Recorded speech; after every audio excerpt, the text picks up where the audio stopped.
तेजस्विनावधीतमस्तु मा विद्विषावहै। ॐ शान्ति शान्ति शान्तिः।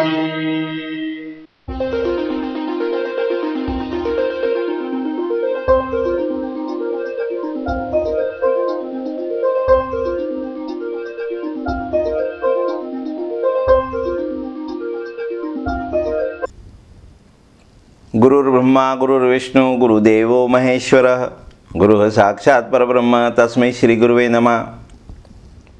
अर्चनी वंदनी प्रातः स्मरणी परम पूजनी गुरुदेव के चरणों में वंदन कर प्रारंभ करते हैं।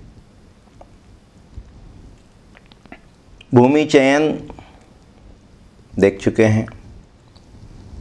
वर्ण के अनुसार भूखंड का, प्लॉट का चयन किस प्रकार करना यह जान चुके हैं। उस चयन के उपरांत भूमि में यदि कोई दोष है, शल्य है, तो उसे कैसे ज्ञात करना, भूमि को किस प्रकार सकारात्मक ऊर्जा से आवेशित करना, इनकी विधियों का अध्ययन किया जा चुका है। भूमि परीक्षण की विभिन्न विधियों को अपन देख चुके हैं। इसके पश्चात आज की इकाई में हम आयादी का विचार करेंगे। प्लॉट की लंबाई चौड़ाई किस प्रकार लेना, जिस क्षेत्र पर अपने को निर्माण करना है, जितना एरिया अपने को बनाना है बिल्टअप, उसका साइज क्या होना चाहिए, वह गृह स्वामी के शरीर के अनुपात में किस प्रकार निर्माण कार्य करना चाहिए, बिल्टअप की, कमरों की लंबाई चौड़ाई ऊंचाई, विभिन्न फर्नीचर आदि का मान किस प्रकार निर्धारित करना, इसको अपन आज की इकाई में देखेंगे, अध्ययन करेंगे। आज के समय में पहले उसको सरल उदाहरण के द्वारा समझने का प्रयास करें। कोई व्यक्ति है, उसके लिए जब अपन वस्त्र खरीदते हैं, कुर्ता है, पाजामा है, पैंट है, शर्ट है, ये वस्त्र लेते हैं या शूज़ लेते हैं, जूते लेते हैं, चप्पल लेते हैं, तो ये जो भी वस्त्र आभूषण आदि हैं, ये उस व्यक्ति विशेष के शरीर के अनुपात में कहो, आकार में कहो, माप में कहो, उसके अनुसार लिए जाते हैं। जैसे जूता या चप्पल यदि थोड़ा भी एक नंबर भी कम या अधिक हो तो चलने में असुविधा होती है, व्यक्ति कंफर्टेबल नहीं होता है। वस्त्र आदि में भी शरीर के अनुपात में, शरीर के माप के अनुसार होना चाहिए। इसी प्रकार जब हम वास्तु में भी निर्माण कार्य को करते हैं तो वह निर्माण कार्य में किया जाने वाला मान या माप उस व्यक्ति के या गृह स्वामी के शरीर के अनुपात में होता है। कमरे की या प्लॉट की लंबाई चौड़ाई को समझने से पूर्व फर्नीचर से यदि हम समझेंगे तो आसान होगा। बाड़मेर जैसलमेर भारत का एक क्षेत्र है, पश्चिम दिशा में, राजस्थान पर। तो राजस्थान में जो बाड़मेर जैसलमेर आदि क्षेत्र में लोग रहते हैं, उनकी ऊंचाई कहो, हाइट कहो, वो अधिक होती है लद्दाख या नेपाल या जो पहाड़ी क्षेत्रों में रहने वाले लोग हैं उनकी तुलना में। तो जब हम फर्नीचर बनाएंगे, जिन लोगों के लिए लद्दाख में यदि कोई द्वार आदि का निर्माण करते हैं, फर्नीचर बनाते हैं, टेबल, कुर्सी, पलंग आदि, तो वहाँ चूँकि व्यक्तियों की हाइट कम है, ऊंचाई कम है, 5 फीट, 5.25 फीट, तो वह उस प्रकार के पलंग बनेंगे जो 5.5 फीट के हैं, डोर हाइट भी 6 फीट है। लेकिन जब जैसलमेर, बाड़मेर, जहाँ लोगों की औसत ऊंचाई 6 फीट, 6.5 फीट है, वहाँ पलंग आदि का फर्नीचर का जो निर्माण करेंगे उनकी लंबाई 6.5 feet, 7 feet, door height 7 feet होगी।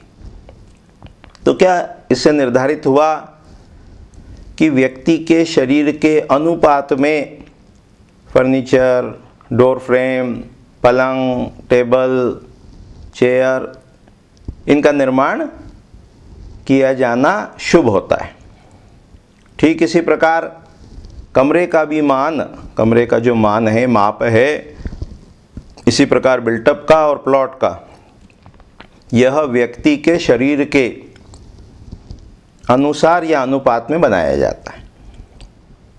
इसमें माप की जो इकाई प्रयुक्त करते हैं, यूज़ करते हैं, जैसे आजकल अपन फीट इंचेस यूज़ करते हैं, या मैट्रिक सिस्टम है तो मिलीमीटर, सेंटीमीटर, मीटर्स, इसका प्रयोग करते हैं। वास्तु में जो इकाई का प्रयोग करते हैं उसे हस्त कहते हैं, और छोटी इकाई जो प्रयोग में लाई जाती है उसे अंगुल कहते हैं। अंगुल, ये जो हाथ है, हस्त है, दाहिना हाथ, उसका जो मध्यमा उंगली है, मिडिल फिंगर है, उसके मध्य का पर्व, 3 पर्व होते हैं, 1, 2 और 3। ये जो 3 पर्व हैं, इसमें जो मध्यम पर्व है उसकी जो लंबाई है उसे अंगुल कहते हैं। कुछ कुछ ग्रंथों में ये जो थिकनेस है इसे भी अंगुल कहा है, और कहीं कहीं इस अंगुल के मान का भी उपयोग देखने में आता है वास्तुशास्त्र के ग्रंथों में। हम जिस अंगुल के मान का प्रयोग करेंगे वो ये मध्यमा उंगली के मध्य पर्व की लंबाई, इसका प्रयोग करेंगे। हस्त अपन ने पहले देखा था, इस उंगली से यहाँ तक, और इस प्रकार का ये हस्त है, इसको अपन देख चुके हैं। और इसमें ये जो मान दिए हुए हैं 1-1 इंच के अनुसार, ये 24 अंगुल कह लो या इंच कह लो, इसका ये हस्त होता है। ये जो मान है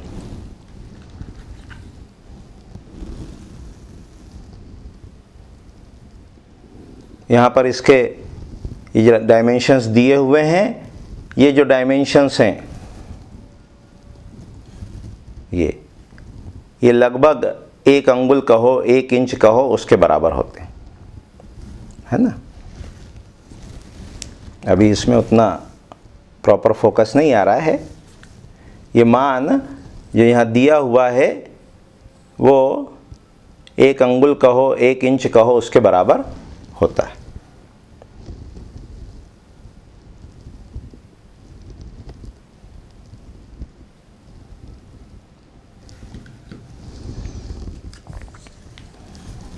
तो वास्तु में हम इस अंगुल और हस्त, इन मान का प्रयोग करते हैं। अब इन मान के अनुसार जो गृह स्वामी है, व्यक्ति है, उसके अंगुल का मान क्या है, उसके अनुसार, उसके अनुपात में प्लॉट की लंबाई चौड़ाई या बिल्टअप की लंबाई चौड़ाई या कमरे का आकार या फर्नीचर आदि का मान अंगुल अर्थात इंचेस और हस्त में निर्धारित करते हैं या डिसाइड करते हैं। कैसे करते हैं इसको अभी अपन देखेंगे। सबसे पहले आयादी क्या है, आयादी सूत्र क्या हैं, इनकी परिभाषा क्या है, उसको समझने का प्रयास करते हैं। आयादी, दैट इज आय प्लस आदि एटसेट्रा, सूत्र यानी फॉर्मूला। तो आय आदि फॉर्मूला। तो आयादी या आय आदि गणित के वे सूत्र हैं, वे फॉर्मूला हैं जिसके अनुसार या जिसके आधार पर हम लंबाई, चौड़ाई, ऊंचाई आदि का शुभ मान ज्ञात करते हैं, शुभ मान फाइंड आउट करते हैं। और चूंकि इसमें आय एक सूत्र है, फॉर्मूला है और ये पहला है, तो इसे आय आदि कहते हैं। इसका तात्पर्य क्या है कि अन्य फॉर्मूले भी हैं, तो आय आदि मतलब आय एटसेट्रा। तो कहीं कहीं किसी किसी ग्रंथ में 6 सूत्र मिलते हैं, किसी ग्रंथ में 9 सूत्र मिलते हैं। तो जब 6 सूत्र मिलते हैं तो उसे षड्वर्ग कहते हैं, 6 फॉर्मूलाज कहते हैं। आय, व्यय, योनि, तिथि, वार, नक्षत्र। विश्वकर्मा आदि ग्रंथों में 9 सूत्र मिलते हैं। तो अभी यहाँ आज की इकाई में, आज के पाठ में अपन सरलतम अर्थात एक सूत्र को देखेंगे जिसे कहते हैं आय। कैसे ज्ञात करना, कैसे निकालना, क्या फॉर्मूला है। तो जब हमने प्लॉट की या किसी भी माप की जिसका हमको शुभ ज्ञात करना हो, चाहे प्लॉट हो, चाहे बिल्टअप हो, चाहे रूम हो, डोर फ्रेम हो। अभी प्लॉट के रेफरेंस में देखते हैं पहले। तो प्लॉट का हमको शुभ आकार ज्ञात करना है। तो जो भी प्लॉट की लंबाई है उसको हमने हस्त में कन्वर्ट किया, अंगुल में कन्वर्ट किया और लंबाई को चौड़ाई से गुणा किया। लंबाई में चौड़ाई का गुणा करेंगे तो क्षेत्रफल आएगा। उस क्षेत्रफल को 8 से भाग दिया, डिवाइड किया। और यदि रिमाइंडर 1357 ये आता है तो शुभ है। थोड़ा सरल करते हैं। लंबाई को चौड़ाई से गुणा कर जो हमारे पास गुणनफल आया उसे 8 से भाग देने पर जो रिमाइंडर मिलता है, जो शेषफल मिलता है, उसे आय कहते हैं। और यदि रिमाइंडर 1357 है, ऑड नंबर है, तो यह शुभ है, ऑस्पिशियस है। और यदि रिमाइंडर इवन नंबर है तो उसको इनऑस्पिशियस कहते हैं, अशुभ कहते हैं। और ये बताते हैं कि लंबाई और चौड़ाई को इस प्रकार चेंज करो कि जो रिमाइंडर है या शेषफल है वो ऑड नंबर आए। तो पहले इसको सरल कर देते हैं ताकि कुछ घबराहट आपको ना हो, है ना, कठिन ना लगे। तो जैसे हमने किसी भी 2 नंबर को मल्टीप्लाई किया, या पहले ये समझो कि किसी भी नंबर को जब हम 8 से डिवाइड करते हैं, 8 से भाग देते हैं, तो कितने पॉसिबल रिमाइंडर्स होते हैं। तो देखो, या तो रिमाइंडर 1 आएगा, या 2 आएगा, या 3 आएगा, या 4 आएगा, या 5 आएगा, या 6 आएगा, या 7 आएगा, या 0 आएगा, यानी 8, 0 को 8 मानेंगे। 9 रिमाइंडर नहीं आ सकता। क्यों नहीं आ सकता? कि अभी एक बार और भाग चला जाएगा तो रिमाइंडर 1 हो गया। इसी प्रकार रिमाइंडर जो है वो 1 to 8 कहो या 7 कहो, यहाँ तक आएगा। और जब 8 आएगा तो उसको अपन 0 लेते हैं, रिमाइंडर, शेषफल। क्लियर है इतना? अब देखो, यदि लंबाई और चौड़ाई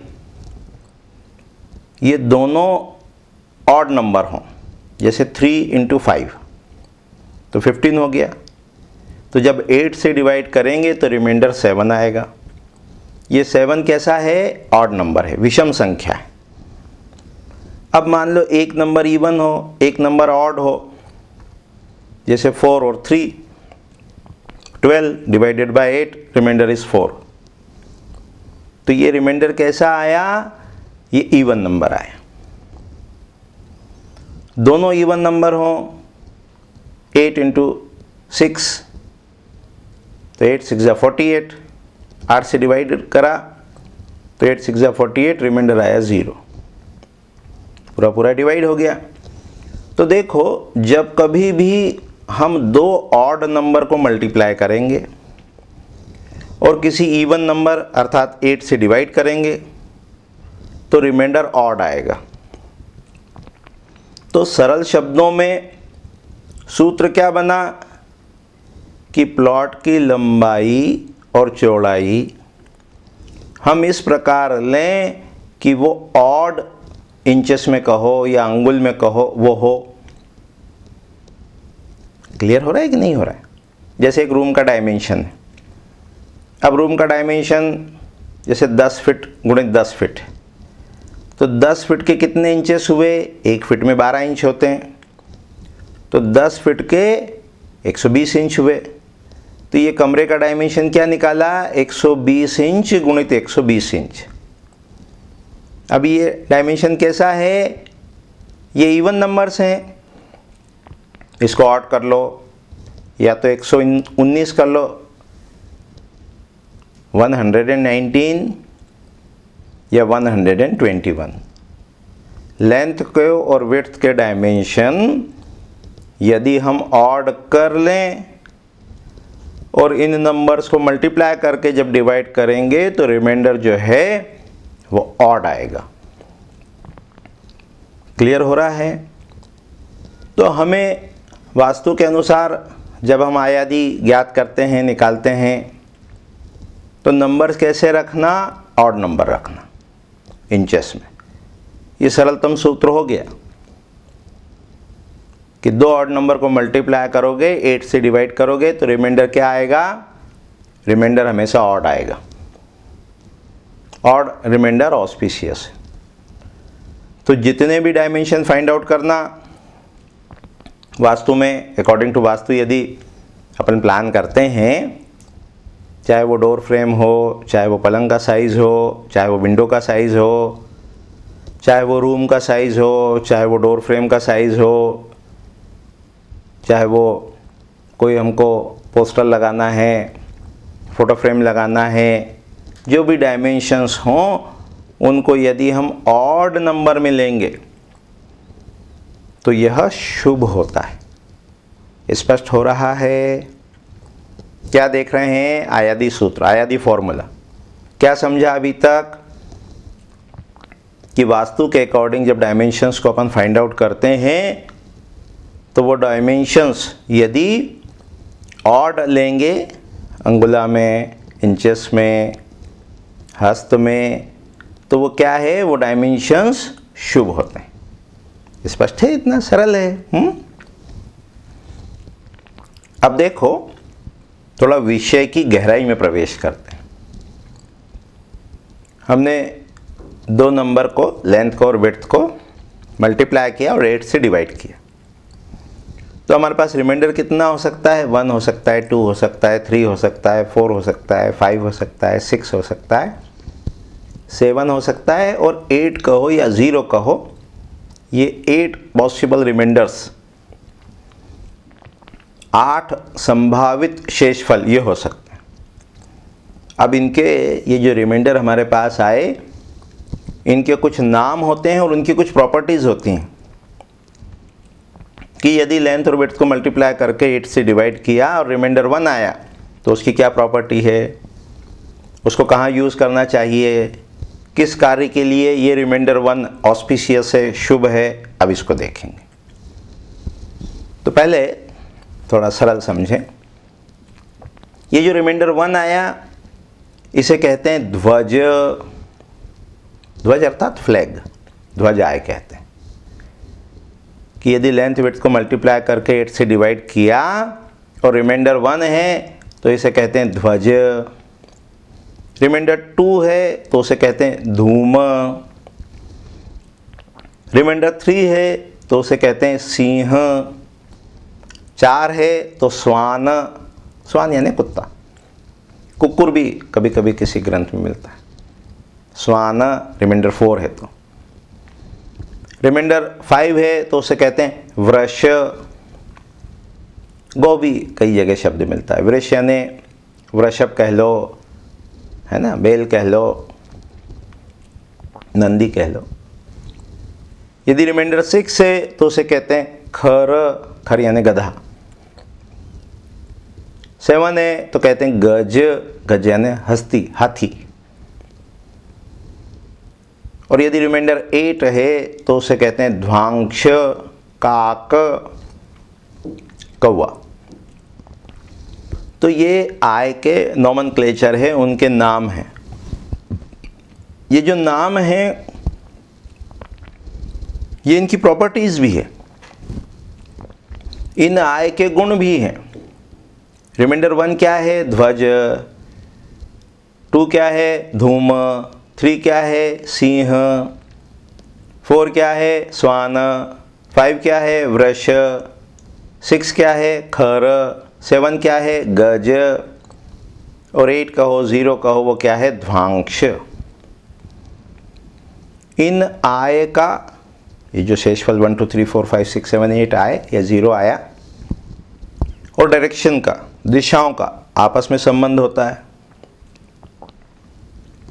1 रिमाइंडर जो आया ध्वज आया, उसका संबंध है पूर्व दिशा से, धूम का है अग्निकोण से, सिंह का है दक्षिण दिशा से, स्वान का है नैऋत्य दिशा से, वृष का है पश्चिम दिशा से, खर का है वायव्य कोण से, गज का है संबंध उत्तर दिशा से, और ध्वांशाय का संबंध है ईशान कोण से।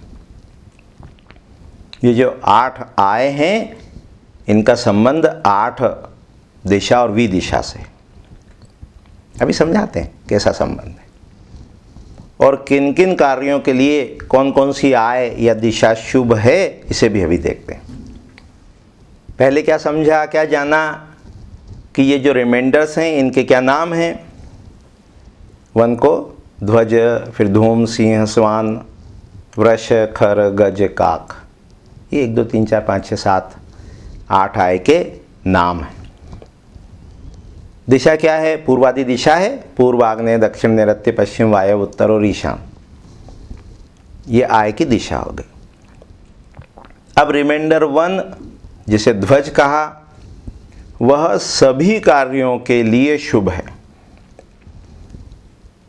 मंदिर के लिए विशेष रूप से शुभ है। इसका तात्पर्य क्या हुआ कि सामान्य रूप से जब हमें मंदिर का निर्माण करना है तो उसके सारे डायमेंशंस में जब लंबाई चौड़ाई को गुणा करें, 8 से भाग दें तो शेषफल 1 आना चाहिए। क्लियर हुआ? चाहे वो प्लॉट का साइज हो, चाहे वो बिल्टअप का साइज हो, रूम का साइज हो, प्रतिमा का मान हो, डोर फ्रेम हो, विंडोज़ हो, इन सब में इनके जो मान आए उसमें लंबाई चौड़ाई का गुणा कर 8 से भाग दें तो शेषफल 1, ये शुभ कहा है। तो ये जो ध्वज आए है अर्थात रिमाइंडर 1 है, ये ब्राह्मण के लिए, सभी कार्यों के लिए ये शुभ है। अपन देख चुके हैं कि विषम आय शुभ है, तो रिमाइंडर 1 जो है वो सभी कार्यों के लिए शुभ है। रिमाइंडर 3 जिसे सिंह आय कहा, वह एडमिनिस्ट्रेशन, क्षत्रियों के लिए शुभ है। जब कभी भी हमको डायरेक्टर का कमरा प्लान करना हो, एडमिनिस्ट्रेशन के लिए रूम प्लान करना हो, प्रिंसिपल है, डायरेक्टर है, डीन है, बॉस है, मैनेजिंग डायरेक्टर है, एसपी, डीएसपी, कलेक्टर, कमिश्नर, जो भी प्रशासनिक कार्यों में लगे हुए हैं, अपनी अपनी संस्थाओं के प्रमुख हैं, उनके लिए जब वास्तु के अकॉर्डिंग अपन प्लान करेंगे तो वहाँ जो भी मान लेंगे, डायमेंशंस जो भी लेंगे, चाहे वो प्लॉट का हो, चाहे वो कमरे का हो, चाहे चेयर का हो, चाहे फर्नीचर का हो, जिन जिन मान का उपयोग, जिन जिन वस्तुओं का उपयोग, जो जो फर्नीचर का उपयोग वो व्यक्ति करेगा प्रशासनिक कार्यों के लिए, उनमें हम सिंह आय देंगे। चाहे डोर फ्रेम हो, चाहे विंडो फ्रेम हो, चाहे फोटो फ्रेम हो, चाहे टेबल टॉप हो, तो ये अकॉर्डिंग टू वास्तु प्लानिंग हुई, ये आयादी हुआ। 5 नंबर जो आय है शेषफल है, जिसे वृष या गौ कहा,